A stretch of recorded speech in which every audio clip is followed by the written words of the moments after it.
Добрый вечер. За бүгдээр өнөөдөр дайтлан падеж яриа. Эхэнд нь тэр асуултууд человек гэхээр одоо гиглчээр төгссөн үг хонь зөөлөн тэмдэг байхгүй байгаа бол хатуу гэсэн үг. Тэгэхээр человек гэх юм бол человека, человеку гэж хоёр штэ. Учитель гэд байх юм бол элийн дараа зөөлний тэмдэг байгаа учраас элен зөөлхөн байгаа гэсэн үг. Тэгээд зөөлний тэмдгийг тавихгүйгээр учителя гэд шууд элийн дараа яага бичээд явах байхгүй юу. Тэгэх юм бол яа ч н өөрөө зөөлөн их шиг учраас элийга зөөлрүүлж байгаа шүү дээ. Тэр зарчмаа ойлгоод яваараа. Тэр ёо, юуя, и гэдэг чинь зөөлхөн их шиг гэсэн. Тэгэхээр чи урдлын гэвлч зөөлрүүлж байгаа байхгүй юу. Зөөлний тэмдэг тавьсан юм шиг зөөлрүүлж байгаа. Тэгэхээр учителя гэхэр чи элийн дараа шууд яага бичээд явна гэсэн үг. За дайтлны падеж гэхээр чинь дайт гэж байгаа чи өгөх гэсэн утгатай үг. Тэгээд үгхийнтэй алгал. За тэгээд энэ юун дээр зургийн жоохон тод харуул удаан харуулад өгөөч гэсэн байсан нэг хүүхэд. Дайтлын падежийг энэ 29 дэх хуудсан дээр бичээрэй. Яг родительный падеж дуусныхаа дараагаас ингээд энэ родительный падеж энэ зургийн тод удаан харуулад өгөөч гэсэн байсан. Яг ингээд бичээд аваарай. За дайтлны падеж гэхээр кому гэд хинт гэсэн утгаыг илэрхийлнэ те. Тэгээ мы подарили цветы учительнице гэхээр чинь бид нар багшд гэж байна те. Учительница чинь учительнице болоо те. Цэцэг бэлгэлсэн гэж байгаа байхгүй. Манай монгол хэлтэнд үйл өгөн дандаа сүлд орчуулагддаг. За тэгээд бас ингээд хүний сэтгэл санааг илэрхийлэхэд ямар байна энэ гэдгийг илэрхийлэхэд тэр хүнийга дайтлын падеж тэр хэлнэ. Тэгэхээр сестрес здесь весело гэхэр чинь эгчд энд хөвгчлөлтэй байна. Эсвэл дүүд ч юм уу те сестра гэж байгаа чи аль нь хэлж байгаа яг хэнийг ярьж байгаас тодорхой хэлнэ. За тэгээд хэн нэгэнд юм хэрэгтэй байгаа тэр хүнийга бас дайтлын падеж тэр хэлнэ.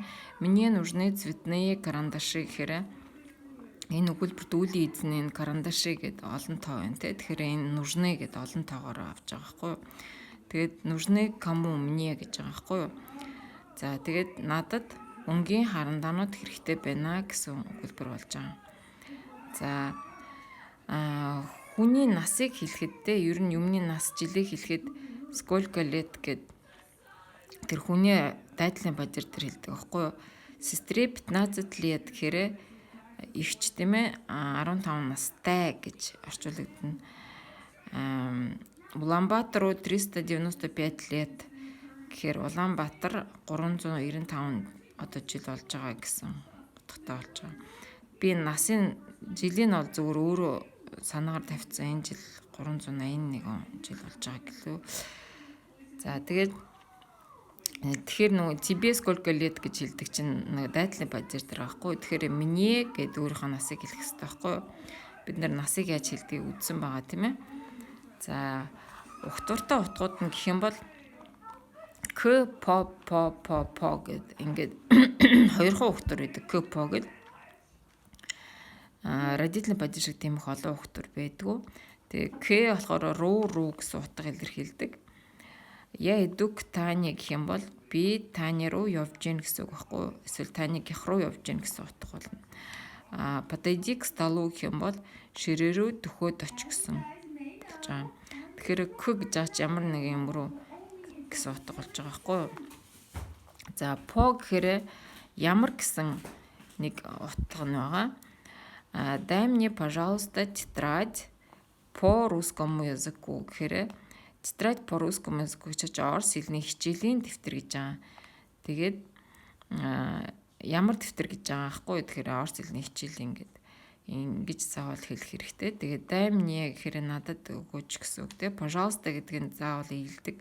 Англиар бол нөгөө please гэдэг үг аахгүй. Энийг заавал хэлдэг. Хүнээс юм гуйж байгаа. Ер нь юм болгон дээр пожалуйста гэдгийг хэрэгэлдэг. Пожалуйста, извините энэ гэсэн тийм хэлдэг боловсон харилцааг.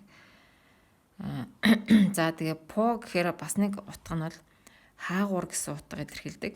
Я люблю гулять по Улаанбаатар гэхээр би Улаанбаатараар зугаалах дуртай гэсэн үг болж байгаа. Тэгээд одоо жишээ нь Москвагаар зугаалах дуртай гэвэл я люблю гулять по Москве гэн Москва гэж нь женский родог учраас по Москве гэж хэлнэ. За тэгээд по гэж байгаа нь бас нэг утга нь юу гэхээр харилцах хэрэгсэл ашиглаж байгаа тохиолдолд хэрэгжилж байгаа. Он говорит по телефону гэхээр тэр эрэхтэй утсаар ярьж байна гэсэн үг болж байгаа. За тэгээд по телевизору показывают фильм гэхээр энд өгүүлбэр эзэн фильм байгаа байхгүй юу? Биш энд үйл эзэн байхгүй өгүүлбэр. Показывают гэхээр нөгөө олон тон дээр ани дээр хэрэгэлсэн байна тийм ээ. Тэгэхээр яг хэн үзүүлж байгаа нь мэдэхгүй чухал биш байвал энэ ани гэдэг дээрээ хэрэгэлждэг байхгүй. Тэгээд телевизээр кино үзүүлж байна гэж яг үгчлэх юм бол тэгэхээр монголоор ярихдаа бол телевизээр кино гарч байна гэж манайхаар хэлнэ.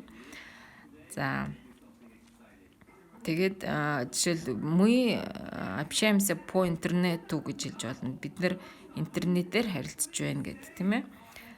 За бас ингээд нөгөө делать гэдэг үг чинь хоёр утгатай штэ. Би хийж байна, хийдэг гэсэн утга байгаа тий. Тэгэхээр энэ по гэдэг нь олон удаа давтагдж байгаа зүйлийг хэлэхэд хэрэгжилж байгаа.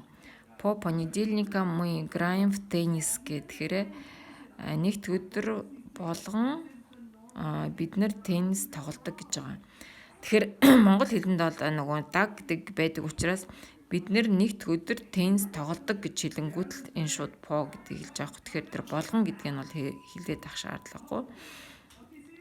Тэгээд ингээд хэлний ялгааг нь сайхан ойлгоод явчих. Энэ болохоор олон тооны нөхцөл байгаа. Дараа нь бүгдээрээ олон тоог үзэх хэрэгтэй. Яа тэгвэл наацхийн